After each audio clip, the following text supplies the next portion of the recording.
Hi. Well, it's the beginning of the Kawok Trecena. Nearly.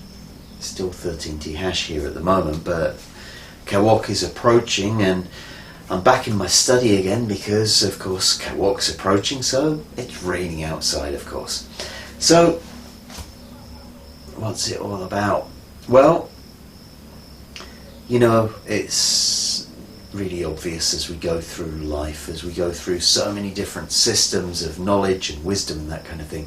Everything talks about times of life, times of death, times of rebirth. And what we're just finishing up today, the Trecena of Kame, is that time of death. It's the time of letting things go. It's the time of facing your fears, moving through them, and we could see this as very much a time when we're coming to an end point. We're coming to a conclusion point. Now, here in Guatemala, the country has just started opening up again. We're just starting to have public transport running again after, what was it, something like 4 or 5 months or something like that we've been all locked away in our own villages and houses and all that kind of thing. And it's coming to the end point, and now we're coming to the rebirth. Now, this, of course, we're in a situation that humanity, certainly in living memory, has not really experienced, where we have, you know, all the situations that we've got going on right now. And we hear this term, the new normal, being used a great deal.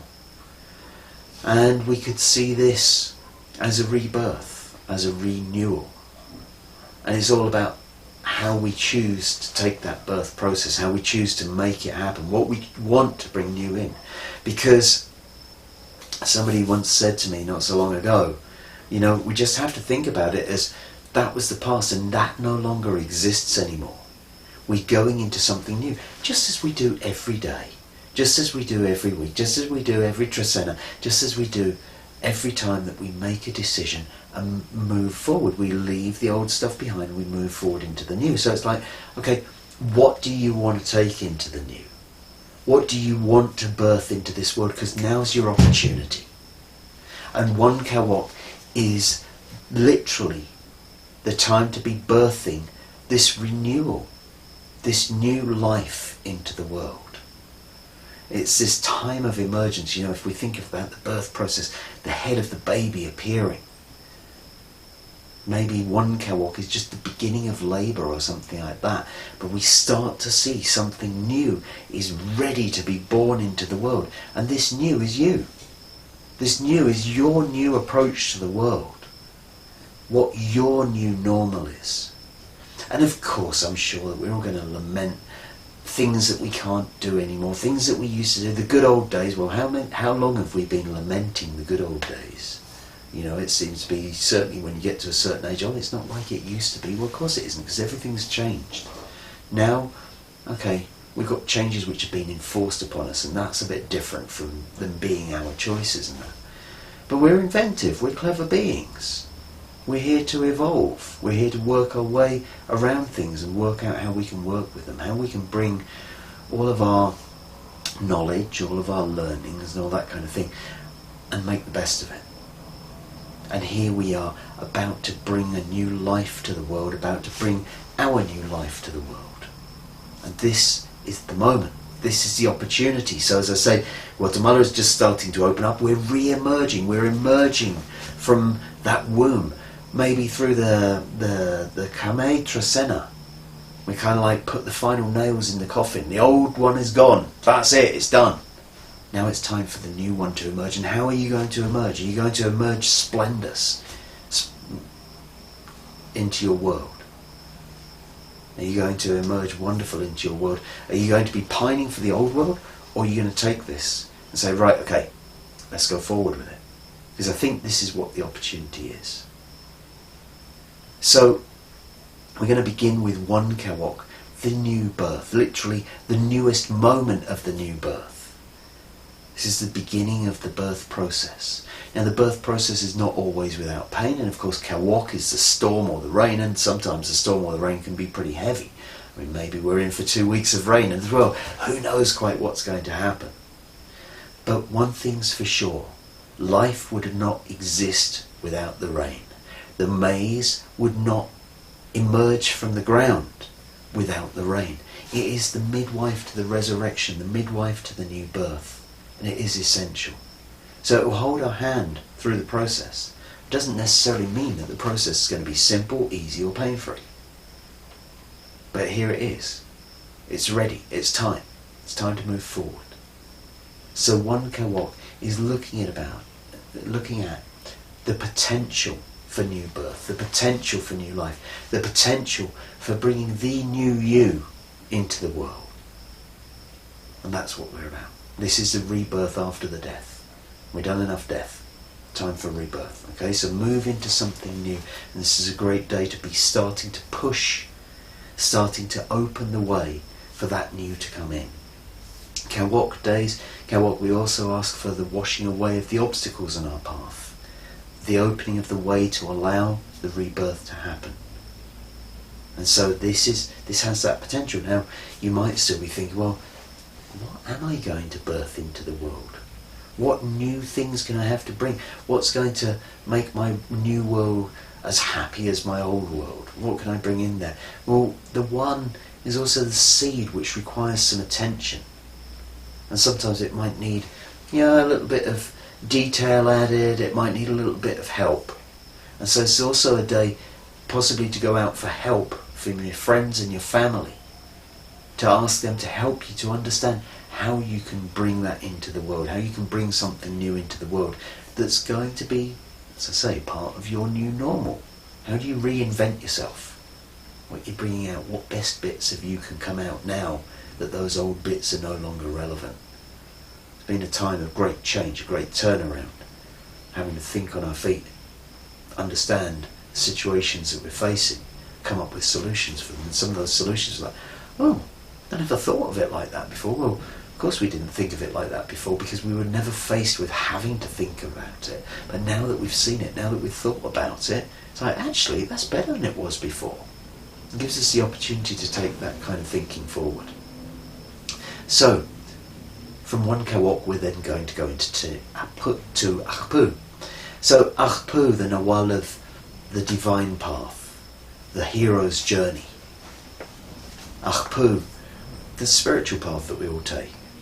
But it's also, the number 2 comes in, and this is kind of like, it can be choices, it can be decisions, it can be duality. It can be seeing the difference between polarities. It can be the choices between what you choose to take forward and what you don't choose to take forward. What was once holy to you but you no longer hold holy, and what is your emerging holiness, for want of a better word. Okay, so to Ajpu may be a day of great decisions onto where your spiritual path is going to take you. It's almost as if you come to a fork in the road. Are you going to go left or right? Which way leads to the dragon? Which way leads to the pot of gold? Which way leads to your greatest challenge? However that might be. But really it's about looking at those things and saying, okay, which way leads to my greatest growth? And of course, the choice of left or right means that the other way will cease to exist. So it could be a day of big decisions with regards to which direction this new birth is taking and what you wish to take with you on this path to your holiness.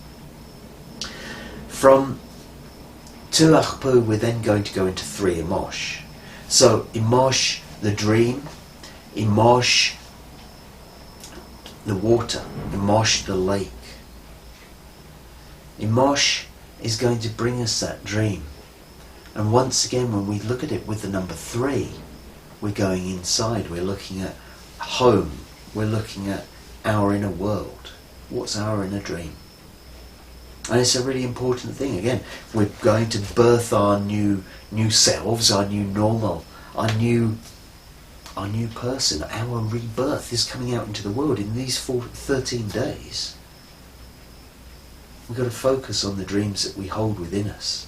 Now, 3 Imox is a great day to be taking a retreat, to be cutting yourself off from the world a little bit, to be cutting yourself off from the stimulant of the external networks, and listening to what's going on inside you, because so often we get our dreams overwritten with the dreams of somebody else, or the dreams of society, or the dreams that they think will be good for us and all that kind of thing. It's like, hang on, what happened to my dream? Where did that go?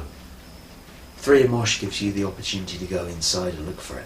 Now, if you can do that beside water, so much the better. Go sit by the lake, go sit by the ocean, and take a journal, and write down what you're dreaming of right now. As the birth process begins, what dreams do you wish to take that's inside of you that you want to birth to the outer world? Three Imox gives you that vision and that focus to go inside and have a look. From Three Imox, we're then going to go into 4 Ik. So, obviously, all this new you stuff might need some explaining. And 4 Ik is a great day for communication in a down-to-earth way, because we've got Ik, the Nawal of the divine breath, the breath of life, bringing new life into things. And the number 4, the material world, the material plane, bringing it down to earth, bringing stability to your words. It's a great day for stable words. Now those words might not be rather lofty because they're earthy, they're down to earth, but they can explain to everybody around exactly how you're going to do it, exactly what you're going to be doing.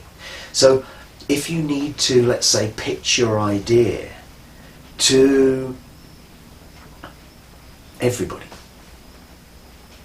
to ensure that everybody can explain, that they can understand, 4 Ik is a great day for it, because it gives you that power. Solid, stable, down-to-earth conversations. Might not be the best day for kind of like the more elevated speech, but if you want to set down a solid foundation in words, 4 Ik is the one to go for. From 4 Ik, we're then going to go into 5 Aq'ab'al. So Aq'ab'al, this is this new concept. So it's, this is the emergence, the beginning of the dawning process, the beginning of the new sunrise. And with the number 5, so work, energy, putting your energy into it. It's like, okay, new birth, bringing something new, beginning of the birth process, all of that kind of thing. We're going to have to breathe, we're going to have to push, we're going to have to start this movement to get this novelty, this new child out. And where is the energy going? Here in 5 Aq'ab'al. To take it from a concept to reality, to take it from a dream into this physical world. We're going to put some effort in. It's not necessarily just going to drop in our lap. And so 5 Aq'ab'al is literally the day to put your work, your effort into the new concept that you're trying to bring out into the world. So expressing it to the world might not exactly be easy today. You might find it takes a little bit more effort than you were expecting, but it will pay dividends eventually. From 5 Aq'ab'al, we then move into 6 Kat. So this is a great day for gathering your needs. Kat is always this gathering day. It's about bringing in the harvest. It's about filling your net with what you need. It's also a day about liberty, because Kat is also seen as the Nawal of prisons. It's about being tied down, being restricted, being burdened. So Kat days, I think, are a great day to look through your net and see what you want to carry forward and what you want to let go of. And here, with the number 6, we see a really stable guidance on that. It gives you the exact right ideas as to what is going to benefit you, what's going to bring the ultimate stability, and what maybe won't. What you can release, what you can leave behind, what you can trade out for something that will be useful to you. We also see it, the 6, as being the number of family, as being the manifestation of the divine masculine and divine feminine into the physical plane, which is, literally the manifestation of our family, of our children. And so this is looking at what to carry forward for the good of your family, what to carry forward for the good of your children, what to carry forward maybe to enhance your home. Now, if we go back to the birth theme, the Kawok theme, you know, it's like we got this new child, the birth process is starting, we're better organised, make sure that we prepare the baby's room. Now that baby being the new you, or being whatever it is that you're birthing into the world, 6 Cat gives us the opportunity to ensure that we're prepared, to ensure that we're carrying the right pieces of equipment, to ensure that we've got everything in its rightful place. Also to ensure that we're not carrying more than we need. So 6 Cat is a good day for a sort out, to make sure that you're ready for this new arrival. From 6 Cat, we're going to 7 Can. So, Can, the Nawal of power, the Nawal of wisdom, the Nawal of teaching, the Nawal of illusions, the Nawal of seduction, the Nawal of manipulation, the Nawal of the body lightning that flows through each and every one of us. And we have that combined with the number 7 sitting on top of the pyramid.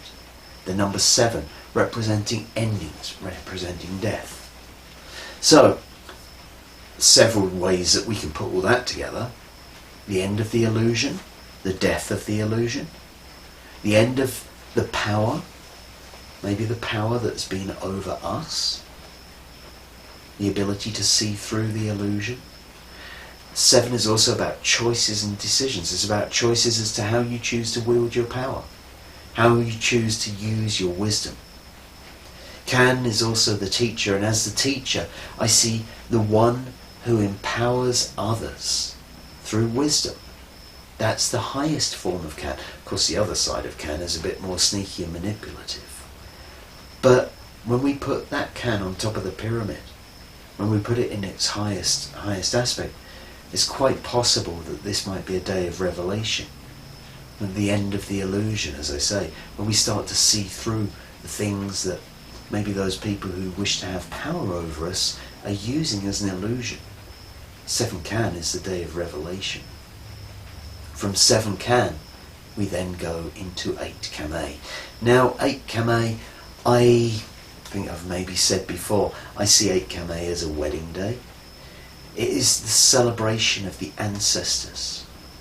And for me, one of the greatest ways to celebrate the ancestors is to give them descendants, and that comes through the marriage that they're bringing together. One of the ways that it was explained is that when we create a new lineage of our DNA going forward, we also, our ancestors getting married, and so in this way we use 8 Kame as a wedding day. It's also a celebration day. This is a great day to light a candle on your altar and remember your ancestors, remember your grandparents or your great-grandparents, remembering your lineage. This is a day also to make ceremonies to give thanks for your own evolution.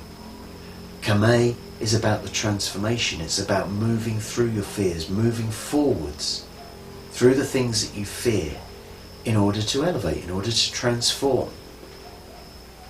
And a ceremony on this day could be an exceptionally good ceremony to give thanks for the transformative processes that you've been through for the last 260 days that have brought you into this new time of rebirth, of the life re-emerging.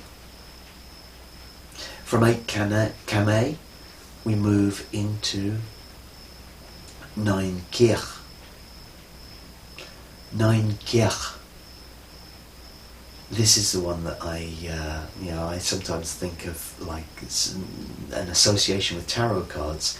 And 9 Kirch, I always feel is like high priestess, because you've got the 9, the divine feminine, and Kirch, the spiritual leader, going together. So it's kind of like this feminine leadership day, feminine spiritual leadership day. And so, what's it good for? Well, this is also the time of life. The number 9 represents life itself as well as the divine feminine. And so this is spiritual leadership within life. This is something we might be looking for, because quite honestly, if leadership doesn't enhance life, what's it for? For me, the whole point of spiritual practice, spiritual leadership in whatever way, shape or form, is it has to enhance life. if it doesn't, if it takes away, then maybe there's something wrong. And so this is a great day to go out and be in the woods.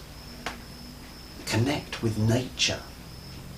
That's what Kech days are here for. And feel the life in that. Feel the life within you through this connection with nature. It could also be a really good day to be listening to, in particular, female spiritual guides, or female spiritual leaders. If you're kind of in a bit of a concern or not quite sure as to which way you're going with this new emergence, this new birth into the world, then obviously it's a female spiritual leader that we need to talk to about this birthing process. So from 9 Kiach, we then move into 10 Anil. So Anil, the bright shining light. Anil, the golden, joyful ripening.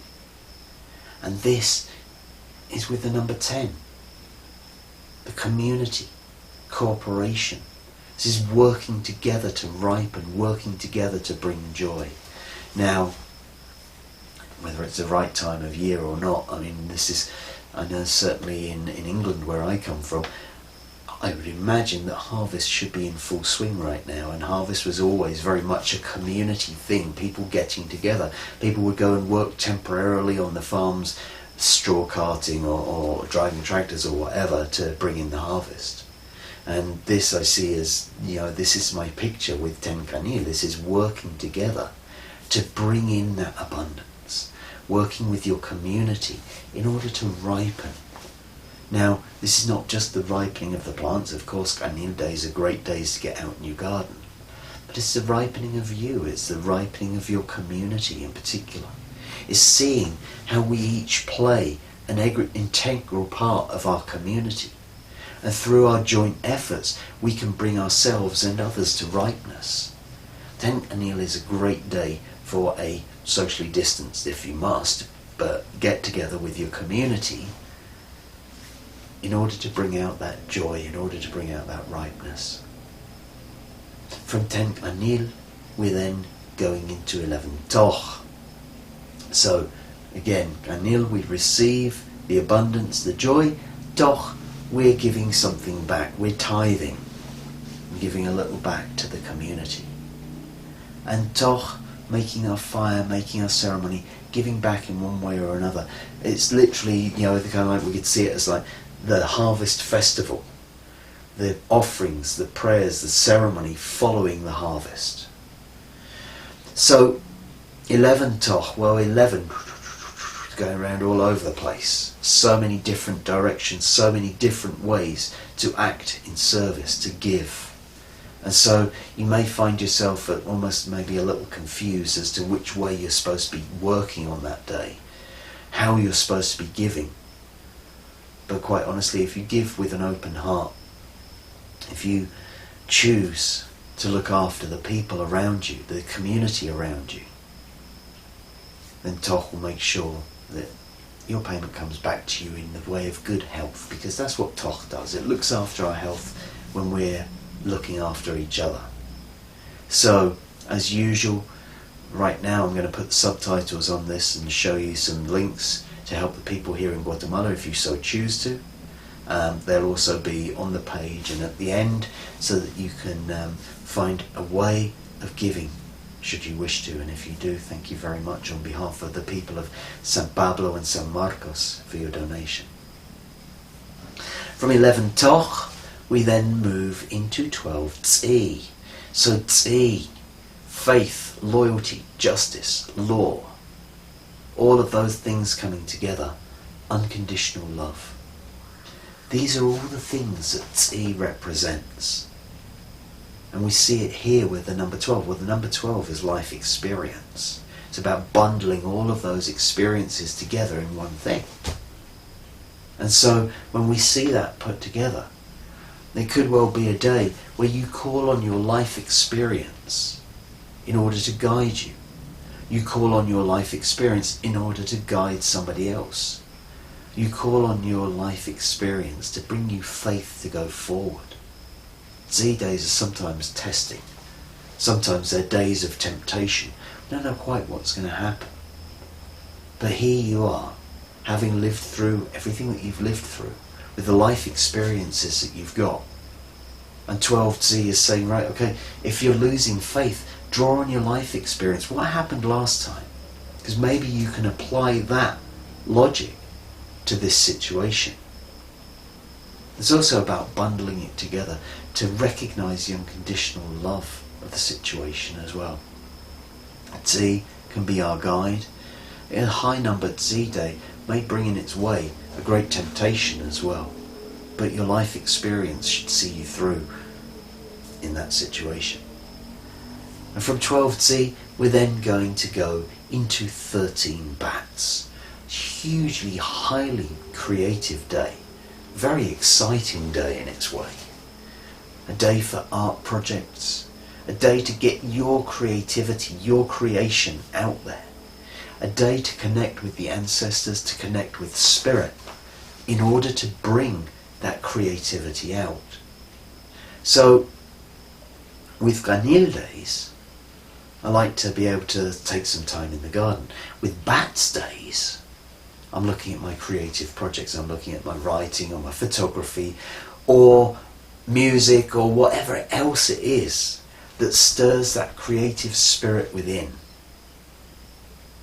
And reserve your Bats day or some time on your Bats day to work on that creativity, because here we have it connected with the number 13. The number 13 representing the spirit world, representing the ancestors. So this is not to say that you're going to write a channeled masterpiece on 13 Bats, although I wouldn't rule it out.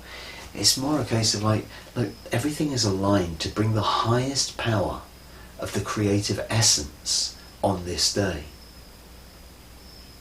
This is a perfect day for working on your art, whatever that might be, whatever shape, whatever form it takes, whatever type of art that you put yourself into. 13 Bats is a day to reserve for that, to see what comes through, because it might be some of your best ever work that comes through. So you wouldn't want to miss that opportunity. Okay?